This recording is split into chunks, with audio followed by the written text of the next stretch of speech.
Okay, welcome to Keeping It Real, the largest podcast made for real estate agents and also by real estate agents. My name is DJ Paris. I am your guide and host through the show. And today on the show we have our monthly series called the Monday Market Minute with Carrie McCormick from the Carrie McCormick Real Estate Group here in Chicago at Properties. Carrie is a top 1% producer in Chicago with over 20 years of experience helping buyers, sellers, and investors. In fact, in the past 12 months, out of 44,000 real estate agents in the Chicagoland area, Carrie's ranked in the top 15 in production, not 15%, the top 15 out of all 44,000 agents. She's a true superstar and an expert in everything from first-time home buyers, veteran investors, and luxury properties. She also works with a lot of developers, like the place I just moved into. That was one of Carrie's relationships, and she is often chosen to represent these high-end developments. Please visit Carrie at her website, which is carriemccormickre.com, and also follow her on Instagram at Carrie McCormick Real Estate. Carrie, once again, welcome to the show. Thanks as always. I love being here. I'm glad that our market's keeping up with everything that's going on in the world. So it's been very busy here in Chicago, and all the listeners, I'm sure it's busy in your market as well. We hear from listeners every day, and everyone's just saying how active the market is. And there's a lot of frustrated people representing buyers and a lot of really happy people representing sellers, right? So there's just a lot going on, but very exciting times. Rates are still low, and a lot of people want to buy, and I guess not as many people want to sell, but we're still seeing a lot of selling activity.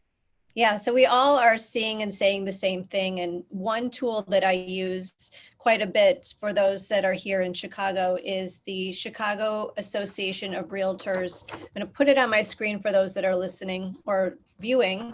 The Chicago Association of Realtors puts out a form called Fast Stats, which is very useful and helpful of just kind of gauging the market from a data standpoint for those who've got data-driven clients. And just reading this report of what they just put out. And again, we all are feeling the low inventory push right now, and it's creating a lot of stress and frustration on the buyers right now. And we just have to remind our clients who are buyers, everyone's in the same boat. It's not just them. We're seeing our buyers having to submit multiple offers on multiple offers, but we're submitting offers on multiple properties, and it's taking a little bit of time to get something under contract just because there's so many buyers right now. And in addition, there's so much cash in the market, which is unbelievable. So we're seeing a ton of cash buyers. And for those who need financing or have financing, we've got to be very creative in structuring their offer. One that I saw that was really cute. I mean, everyone's kind of going to the extreme when you're a buyer is, what can you offer the seller? Of course, price is always going to be number one.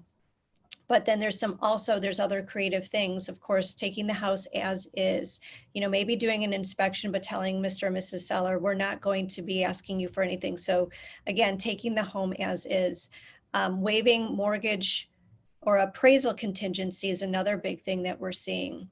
I've seen some extremes as far as paying the seller's last year tax bill, paying moving fees, paying closing cost fees for the seller, paying to clean their house when they move out. I mean, there's all these scenarios, and as I see offers come in and, making a chart of, what offer number one is giving you, what offer number two is giving you, what offer number three is giving you, and so on. And I'm constantly creating these columns of like what these buyers are willing to give. And some of them are getting even very personal. One interesting one that I saw recently was a video. A lot of buyers will write letters to the sellers explaining who they are and what their situation is, which is great. But now we're starting to see video testimonials or video letters to the sellers. There was one where the girl started crying. She's saying to the sellers, we just got married. I just had my first baby. We sold our house. We have nowhere to go. We're presenting you this offer over asking price. We're taking it as is. We're doing this for you, A, B, and C. we hope that you select us, and then tears. So it's like there's stuff that I've never 20 years in this market, I've not seen stuff like that happen. And it's getting creative, but it also is very frustrating for the buyers that are out there. So I have a question I'm so glad we're talking about this. So, you were mentioned all these creative ways that buyers can stand out. And instead of just doing credits, to be able to say, hey, we'll take the house as is, we'll pay moving costs or closing costs or taxes or, cleaning. And how, as a buyer's representative, a buyer's agent, how do you think the best way to communicate that to the listing agent is to sort of stand out? Is that a phone call where you say, hey, we have a bunch of creative ways that we really want to stand out in this? Or do you just put it on the actual offer itself? Or what would you recommend to really make sure that the listing agent sees all these cool things that you want to offer? Yeah. I think you've got to cover all of your bases. I think you definitely have to put it in the offer. Maybe it's an addendum to the offer, because everything needs to be in writing, right? It can't be just me saying that we're going to be doing X, Y, and Z. You want it definitely to be in the offer in writing. So as that's presented to the seller, they do receive it. So I do three things. One, it goes in the offer for sure. It goes on an addendum, and it's signed by the buyers. So again, it's part of the offer package. Number two, when I submit the offer to the seller side, I create sort of a cover letter, if you will, which think about the old resume days when you're submitting, for a job.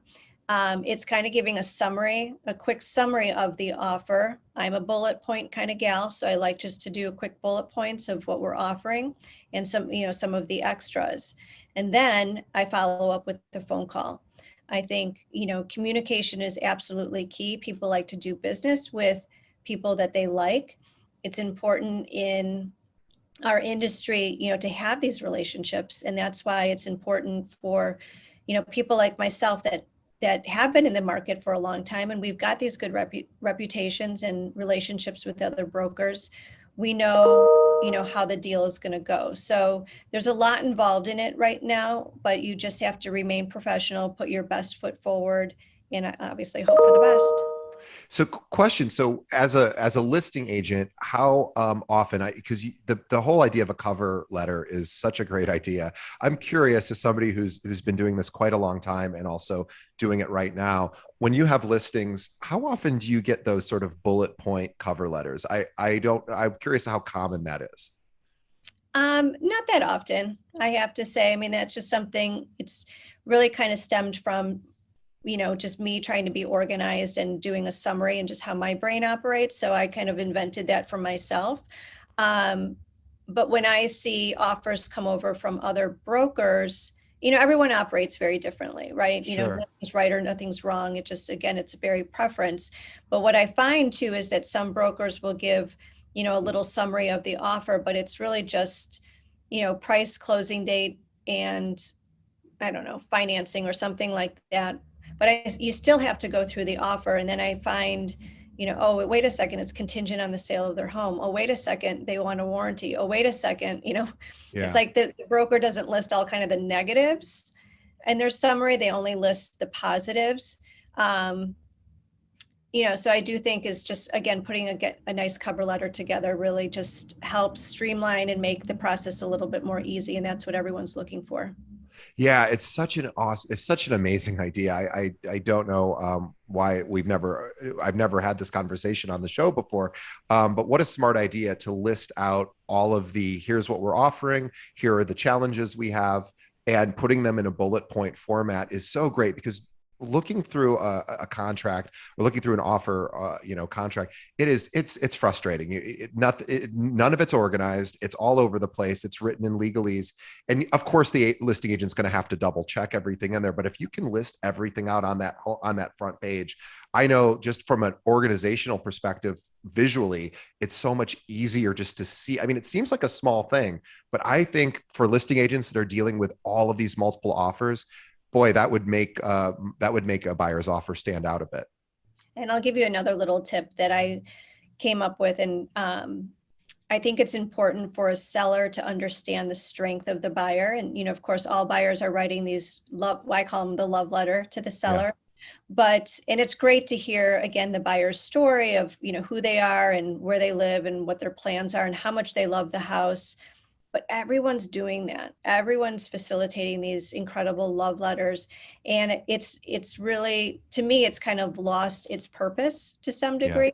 So what I've added on to the love letter is, again, it's the nice things about the home, but the end of it is what's truly important is the team behind this buyer. The team consists of the real estate broker. So I say, like, this buyer is working with me, of course, and has a broker of 20, 21 years. I've navigated all the ups and downs. I know how to have a smooth transaction. In addition, we've got this lender. Lender X has X, years of experience. This is our pre-approval letter. I've got a relationship with the lender. You can be ensured that, we have a smooth process. And then we've got the attorney. Here's an introduction to an attorney. So I've created this little team atmosphere, if you will, to say to the seller, listen, we're all connected in this side. We're a team here with this buyer. We will get it across the finish line. We're all just not meeting for the first time. This is, again, a team effort. So I've included that in my offers as well. Again, I don't know if some sellers appreciate that or not, but the truth of the matter is we're in a challenging environment with appraisals and quick closes and high tensions and frustrations. It's really important to have an incredible team to help navigate the process. Yeah, I wouldn't be as comfortable working with an attorney who wasn't specifically a real estate attorney right now, right? And Right. I wouldn't want to work with a mortgage lender who I didn't know personally and who didn't have quite a bit of experience because, right, you're right. Right now, it is a high stress time to get things closed. And also, I don't know that if I had a choice of, if two offers were identical in price and terms, and one broker has 20 years experience and another has two, well, my buyer might select the one or my seller might select the one who has 20 years because they do have that experience. So I think that's a really strong point. Highlight your strengths right now. And also, yeah. And I think also just giving the listing agent some comfort that you will get this over the finish line is really, really important. And yeah, it'll stand out. I think you're right about the love letters. I know there's even some controversy around love letters where maybe some firms say, oh, maybe that's not even a good idea because it might violate fair housing. There's, personally, I don't know that it's that big of a deal, but it is something that everyone's doing. And so if you want to stand apart, love letters don't even really make you stand that much apart anymore. But videos are such a great idea, and just highlighting everything that you as the agent can do for that seller, I think, and the listing agent is really the most important thing. So I had a quick thought about Mother's Day, which was just obviously this 2 weekends ago, and was it 2 weeks? Yeah, 2 weekends ago. Things are moving so fast, I forgot when Mother's Day was. So anyway, I did a tip. I do a little TikTok and Instagram thing where I do a little 15-second tip. And so prior to Mother's Day, I did this tip, but it didn't get published correctly. So the tip actually didn't happen until like late on Sunday on Mother's Day, which was, I was telling realtors how to celebrate Mother's Day for their clients. And I realized my tip didn't really go out in time for anyone to take action on it. So I thought about it, and then I thought, well, who are the most unappreciated members of society? Well, I mean, that's a debatable topic, but certainly mothers are up there at some capacity. Mothers are oftentimes not paid for all the work they do, and it's a full-time job, and we all know how difficult it is. And so I was thinking, well, okay, I had to send this Mother's Day tip out late Mother's Day night. People weren't really going to be taking action on it. So I made a video the next day that said, hey, just because it's the day after Mother's Day doesn't mean you still can't send everyone a happy belated Mother's Day, because you were probably, our listeners were probably celebrating, if they're lucky enough to still have their mother around, probably celebrating with their mother or maybe their wife or anyone, in their life who's a mother. But so we're probably busy on that Sunday anyway. But what if we had a second Mother's Day, right? And there's never a bad idea. There's never a bad reason to have another celebration of how important mothers are. And so I was thinking, as a realtor, if you missed Mother's Day and if you didn't send out an email or text or, tell all your clients who are moms or whether they have children or pets, I think really doesn't matter, but doing something to sort of honor them as mothers, you can do it again. You could have a second Mother's Day, and it could be a week later. It doesn't have to be, 6 months from now, but I think it would be fun to reach out to everyone and say, hey, moms only get one Mother's Day a year. I know it was a few weeks ago. I'm having another Mother's Day, and I'm going to maybe drop by a little second Mother's Day gift, or I'm going to just whatever. It doesn't even have to be a gift, but something like that. Have a second Mother's Day and do something for your mom clients, because they really should be celebrated more than once a year anyway. And so I was just thinking that was a cute little idea. If you missed Mother's Day and you feel like, oh crap, now I have to wait all the way till next April to do this again, or May, now you can do something a week from now. So, and it's unexpected and people will be really excited and flattered. It's cute. I like it. Awesome. Well, for everyone, by the way, who is listening, who is wherever you are in the country as a realtor, if you have clients that are moving to Chicago, Carrie would love to speak with them. Carrie works with clients of all types, and she has been doing this for a long time, and she is very well respected. But also for anyone out there who is looking for a realtor and looking to work with Carrie, she represents all over Chicago and has vast knowledge of all the different neighborhoods and suburbs. But Carrie, what's the best way that either a realtor could reach out to you to team up or to send some referrals your way, or any one of our listeners who might be looking for a new agent? How should they reach out? Yeah, thank you. Anyone that knows me knows I work 24/7. I'm very much a phone gal, so please call me at 312-961-4612. Or of course, if you want to email, I'm Carrie, CARRIE, at atproperties.com. And we should also mention that you should take a look at Carrie's website. I'll always recommend to our audience to, if you're going to put a website together as a, online calling card or online business card, it really should look cool. And I know that not everyone's aesthetic tastes are the same, but I really like Carrie's website. So take a look, carriemccormickre.com. And also, for another look at her aesthetic, take a look at her Instagram account. She is widely considered as having one of the most effective real estate Instagram accounts in Chicago. And it's Carrie McCormick Real Estate. And she is constantly putting great content on there.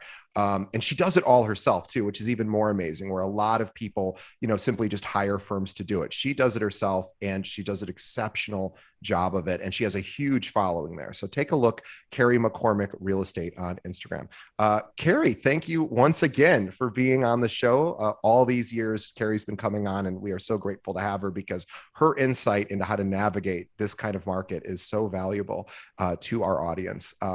So on behalf of Carrie and myself, we want to thank the audience for continuing to support and watch and listen to our show. Please tell a friend, think of one other agent that could benefit from listening to our podcast, and send them a link over to our website, which is keepingitrealpod.com.